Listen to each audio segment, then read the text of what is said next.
రోజు రోజుకి గోల్డ్ రేట్లు పెరుగుతున్నాయి. తాకట్లో ఉన్న బంగారానికి వడ్డీలు పెరుగుతున్నాయని టెన్షన్ పడుతున్నారా? కొమ్మూరి గోల్డ్ వచ్చాక ఆ టెన్షనే పోయింది. కొమ్మూరి గోల్డ్.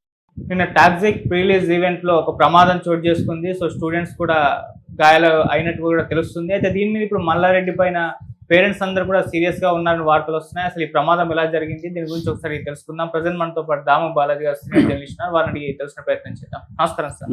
సార్, నిన్న టాక్సిక్ ప్రీలీజ్ ఈవెంట్ మల్లారెడ్డి కాలేజీలో జరిగింది. అక్కడ ఒక ప్రమాదం చోటు చేసుకోవడం వల్ల స్టూడెంట్స్ అందరికి కూడా గాయాలైనాయి, కొంతమంది కాళ్ళిరిగాయని చెప్పేసి వార్తలు వస్తున్నాయి సార్. సో దీనిపైన ఇప్పుడు పేరెంట్స్ అందరూ కూడా సీరియస్ అయ్యారని, మల్లారెడ్డి మీద దాడికి దిగారని కూడా చెప్తూ ఉన్నారు. సో ఈ ప్రమాదం ఎలా జరిగింది, మా స్టూడెంట్స్ పరిస్థితి ఏ విధంగా ఉంది, పేరెంట్స్ నిజంగా దాడికి దిగారా, అలాగే ఇక సినిమా విషయానికి వచ్చేసరికి ఇది ఏ స్థాయి బడ్జెట్ అంటే బడ్జెట్ క్రియేట్ చేసింది? టాక్సిక్ సినిమా 26వ తేదీ రిలీజ్ ఉంది. ఇది ఒక రకమైన గ్లోబల్ సినిమాలుగా ప్రొజెక్ట్ చేస్తున్నారు. దీంట్లో స్పెషల్ ఏంటంటే మొత్తం కూడా ఒక యాష్ వదిలేస్తే అందరూ కూడా ఫిమేల్ హీరోయిన్స్, దేశంలో పాపులర్ హీరోయిన్స్ నయనతార, రుక్మిణి వసంత్, కియారా అద్వానీ, తారా సుతారియో, హిమా ఖురేషి.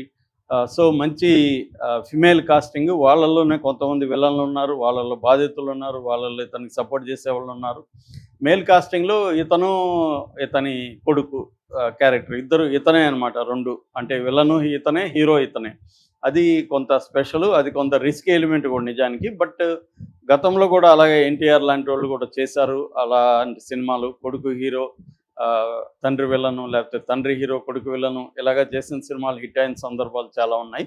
సో ఆ ఆస్పెక్ట్నే తీసుకున్నారు వీళ్ళు. బ్యాక్గ్రౌండ్ కూడా గోవాలో పోర్చుగీల్ గవర్నమెంట్లో అప్పుడు వాళ్ళ అధీనంలో ఉన్నప్పుడు గోవాలో అక్కడ గ్యాంగ్స్టర్ బ్యాక్గ్రౌండ్, స్వతంత్రం వచ్చిన తర్వాత జరిగే కథ ఇది. అక్కడ నుంచి తీసుకున్నారు. ఒక మాఫియా ఫ్యామిలీలో జరిగే డ్రామా అని మనం చెప్పుకోవచ్చు. సో ఇది నిన్న ఇక్కడ తెలుగు మీద బాగా ఫోకస్ చేస్తున్నారు. ఎందుకంటే ముందు నుంచి కూడా యాష్కి ఇండియాలోనే ఎక్కువగా ఫాలోయింగ్ ఉండేది తెలుగే. కేజీఎఫ్ కూడా తెలుగులో రిసీవ్ చేసుకున్నట్టు ఎక్కడ రిసీవ్ చేసుకోవాలి.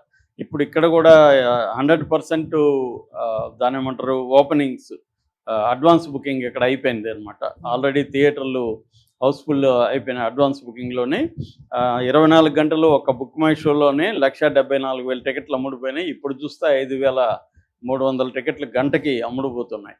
ఏది ఇంకా 26, ఈరోజు 23, ఇంకా 3 రోజులు ఉన్నది అనగానే అంత బజ్ క్రియేట్ అయింది తెలుగులో.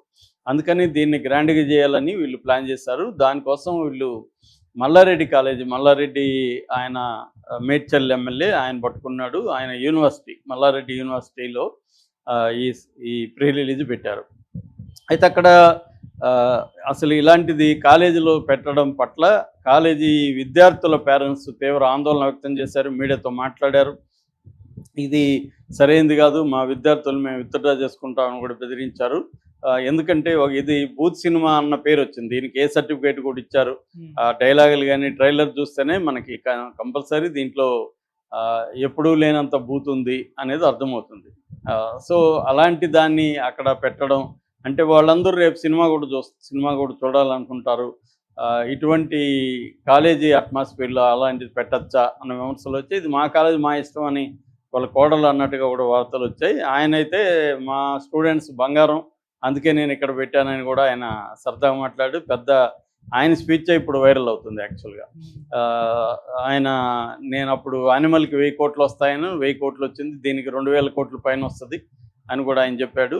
సో చాలా ఉత్సాహంగా ఆయన మాట్లాడాడు. అట్లాగే హీరోయిన్ల మీద కూడా ఆయన చాలా కామెంట్లు చేశాడు. మరోపక్క యాష్ కూడా దీంట్లో మంచి ఉపన్యాసం ఇచ్చాడు. అయితే ఆయన ఉపన్యాసం కూడా కాంట్రడిక్టరీగా మారింది, కాంట్రవర్సీ అయింది. ఎందుకంటే నార్త్ సౌత్ ఇదంతా చూడకండి, దేశం అంతా ఒకటే, మన ఇప్పుడు సినిమాలన్నీ కూడా ఇండియన్ సినిమాలు తప్ప ఇది కన్నడ సినిమా, తమిళ cinema, Telugu cinema, Malayalam cinema అనేది లేదు, ఇండియన్ సినిమానే. కాబట్టి మొత్తం హోల్ ఇండియా ఒకటిగా ఉండాలి. ఎవరన్నా చెప్తే కూడా మీరు నమ్మకండి, వినకండి, నార్త్ సౌత్ డివైడ్ వద్దు అని చెప్పాడు. ఇది ఇప్పుడు యాక్చువల్గా సౌత్ అంతా కూడా నార్త్ మీద కోపంతో ఉంది. ఎందుకంటే డీలిమిటేషన్ బిల్లు తీసుకురావడం, అట్లాగే నార్త్ ఇండియాలో ఉండే పాపులేషన్ అంతా సౌత్ ఇండియా పోషించాల్సి రావడం, పన్నులు కూడా వీళ్ళు ఎక్కువ కట్టుతూ ఉండడం, చాలా విషయాల్లో సౌత్ ఇండియాకి అన్యాయం జరుగుతుందన్న అభిప్రాయం ఉంది. దీన్ని ప్రశ్నించాల్సిన అవసరం ఉంది. అది ఇతను పక్కన పెట్టేసి ఇతని సినిమా కోసం, ఎందుకంటే ఇతని సినిమా పాన్ ఇండియా సినిమా కాబట్టి ఇతనికి నార్త్ సౌత్ డివైడ్ ఉంటే ఇతనికి ఇబ్బంది. ఎందుకంటే సౌత్ ఫిల్మ్ వల్ల అక్కడ బాయ్కట్ చేశారనుకో ఇబ్బంది. అందుకని తన సినిమా ప్రమోషన్ చేసుకోకుండా రాజకీయాల్లో నార్త్ సౌత్ డివైడ్, ఇతనికేం పని, ఇతను ఎందుకు మాట్లాడాడు అన్న విమర్శ సౌత్లో వస్తుంది. సో అది ఇంకా పెద్దదవుతుందా లేకపోతే అంతవరకే ఉంటుందనేది చూడాలి. అట్ ద సేమ్ టైం అతను తెలుగు ఆడియన్స్, తెలుగు కూడా అతను మాట్లాడగలడు కాబట్టి